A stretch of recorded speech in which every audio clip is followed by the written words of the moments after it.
Welcome back, everyone. For today's video, today I'm going to be covering round 2 of the January Melee held at Chess Zone right before the second semester of school starts. And as of round 2, I've won the prior round against Lucas in an endgame where he made a mistake.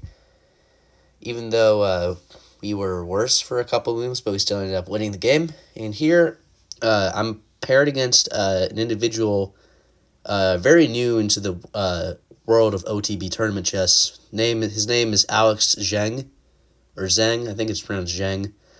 But either way, his rating is 1451, and let me just go ahead and tell you that rating couldn't be further from accurate. You guys wouldn't believe if I told you this, for those of you that weren't at the tournament watching, that this guy ended up winning the whole damn tournament.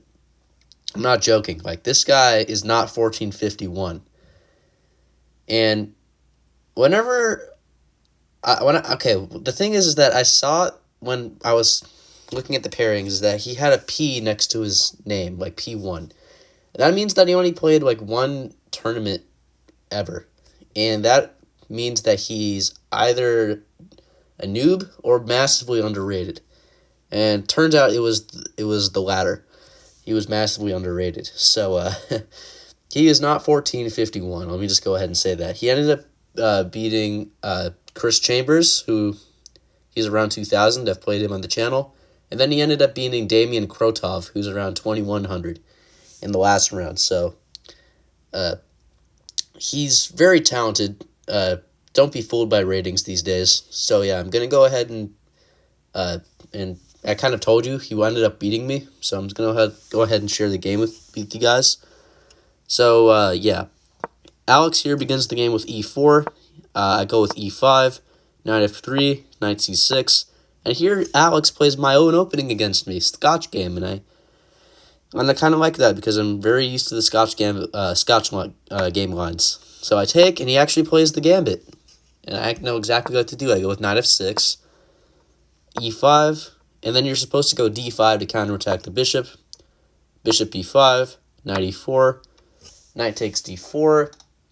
And I was debating about going into the tactical line with bishop c5, knight takes c6, bishop f2, king f1, and then you get into these weird wacky lines with queen h4. But this is very complicated, and this ends up being a draw. According to the engine, black basically moves the bishop somewhere, and black moves the bishop from f2, threatens queen f2 mate. The queen has to cover an e1. And long story short, black moves the bishop back and forth from f2 to whatever it wants on the diagonal, and it ends up in a repetition of the position. This happened against Daniel Felix in the August action, so if you want more information on that, I recommend you watch that video. But long story short, I didn't want to go into this line. So I ended up going with bishop d7, and he played knight c6. I take with the pawn. He plays bishop d3, and I play knight c5 to attack the bishop. He castles. I grab the bishop. I have the bishop pair. He plays c takes d3, and here I go with bishop e7, preparing to castle. He plays knight c3, castles, and he plays the move f4. Which is a slight inaccuracy because he lets me go here. And I'm preventing him from going f5, and I'm challenging his center pawn. And here I was happy if he takes, because I would help my bishop get on a more active diagonal. And here black's already better. And if you were to try to reinforce the pawn like this, I would just trade it, and I would activate my rook.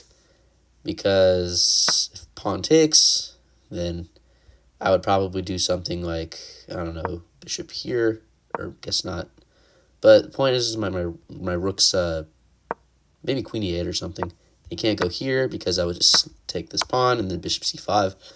But I just wanted my rook to be open, on an open file, so that's the point.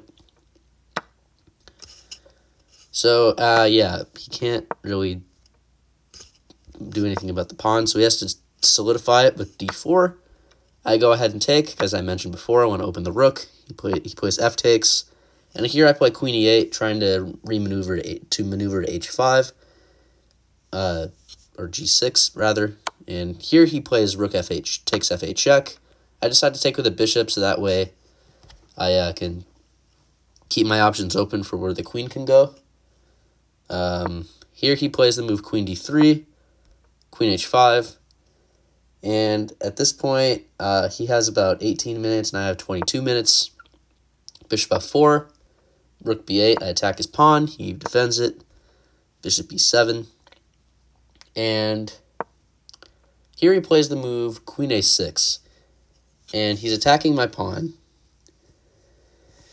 And I was debating about, I can't really defend the pawn, right? So I need to do something to attack, to like a counterattack it. So I decided to counterattack his bishop, but I didn't know whether to do it with the queen or with the rook. And let's see, I ended up playing with the rook. The queen's also possible, but I was scared that he would take here and attack my rook and then save his bishop after that. But this is a losing error, apparently, because after black goes rook f8, the bishop has to move. Let's say it goes to e3. Then black gets very active, plays bishop b4, and attacks the knight. And I probably wouldn't have seen this sequence. This is just what the engine was recommending. Engine says to go bishop b4, and the idea is to remove the knight defending e2, and then infiltrate with the queen. So the sample line would be knight a4. And then all of a sudden, you go with queen e2. I don't know why it's called an inaccuracy. And even though white's up a pawn, black's just crashing through. There's too many threats to deal with. And there's a, let's say the bishop moves. The bishop has to defend f2, so the bishop can't go here, because he would go queen f2 and back rank. In fact, the best move here is ridiculous. You go queen b8. Like, yeah, this is just how bad it is for white. So, I didn't want to lose my pawn. So I play rook f8, which is fine. He goes bishop g3, which is a mistake, and now I'm actually better here, which is considering this individual Alex Zheng, being better against him is quite an accomplishment, as he in this tournament beat two 2000s, me and Joseph Francis, who's around 1700. So he's beaten everyone higher rated than him. So if you're better against this individual, then that's already a good sign, even though you end up losing the game. So anyway, bishop g3. I go queen h6 with a threat of playing queen e3 check and fork the king and the knight. He brings his queen over to defend. I play bishop h4, which is a mistake. My idea here was that after the trade, I move my queen and add pressure on d4, maybe eyeing queen f2 in the future. But here he plays queen e3, and he defends that as well. And I notice here that he's preparing to go e6, so let's just say I play a random move. I notice here that he wants to go e6, but engine just says to go rook e8. So I kind of got scared by e6 for some reason. So the move I play is rather weird. I play king h8. And my idea here was that if you were to play e6 now, I would sack. And earlier, if my king was on g8, this would come with check. But since it's not on g8, it's not check, which means I can just mate him right away like this. So I was kind of hoping he'd go e6. I didn't know he was a secretly an underrated 1400. I thought he was maybe a noob. So that's why maybe I was hoping for e6. Anyway, king h8 is not best because it lets white go here. This is the best move for white. Planning to sink the knight into c5 and support the pawn push that way. That is the best course of action for white. But instead, Alex goes with knight e2. He went a little bit on the passive end. And to me, this made sense because, okay, let's go to this random moves again. If he were to play e6 now, I can't do the sack anymore because the back rank's defended. White can play knight g1 after I try to sack my queen, so that's why this doesn't work. So I thought this move was very logical. So anyway, after knight e2, I end up playing bishop g4, trying to get a little bit aggressive, threatening to take the knight and then take on d4. Alex here plays the move g3, and here he actually got a little bit low on time. He's under 10 minutes. I have about 13 or 14 minutes here. And I play queen e7. He plays knight f4. I go g5, knight d3. And I thought I was doing well. I'm getting kind of aggressive, attacking white's pieces. Rook f3. Only move here is queen d2. Here I make a mistake. I play queen f8. Maybe I was trying to go like bishop h3 or something.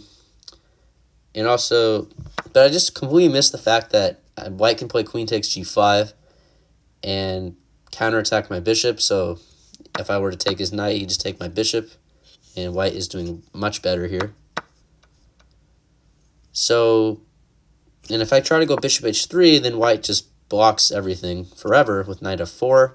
And that knight is worth 5 points, not 3 points. It's a really powerful knight. So I instead go with bishop to f5 here. And here he plays knight f4. I was hoping he would go knight e1. This would have been a beautiful tactic.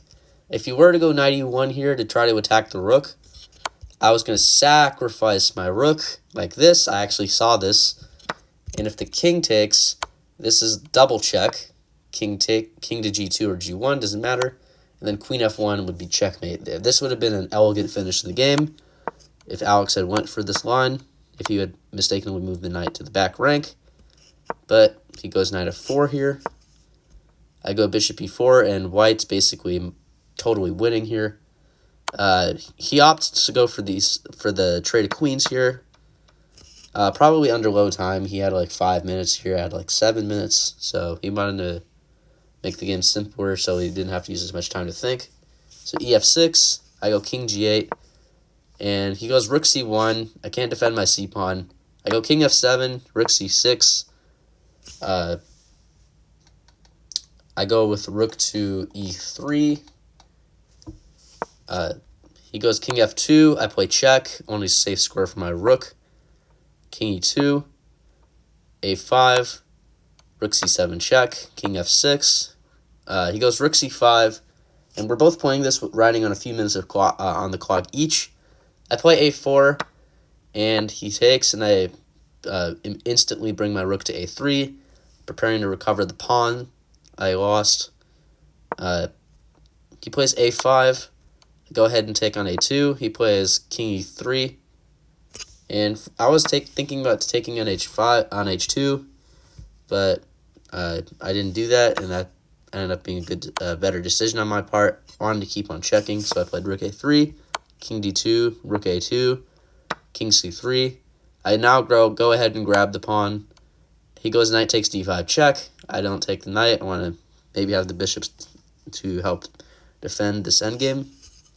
So knight takes d5 check. I go king e6. He saves the knight with check. I go king d6. He goes rook e5 to attack the bishop. I move the bishop to b7. And here he plays this clever move a6. And I realized he sees tactics really quickly. And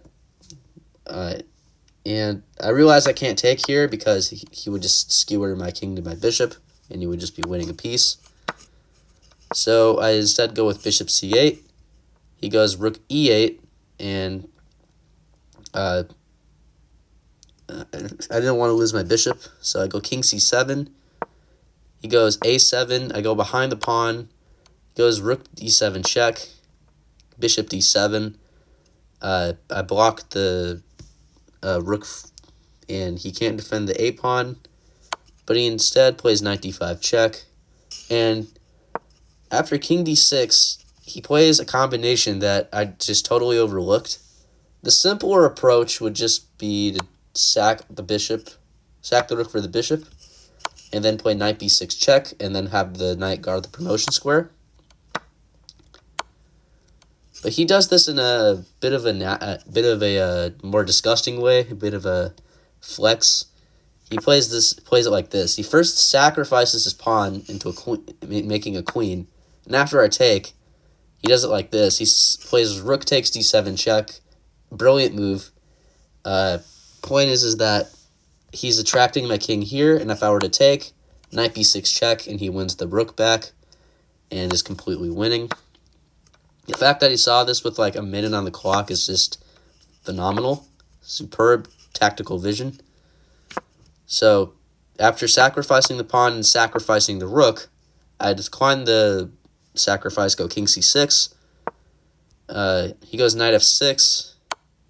I play check, king c4, rook takes g3 check, rook takes g3, sorry, not a check, rook h7.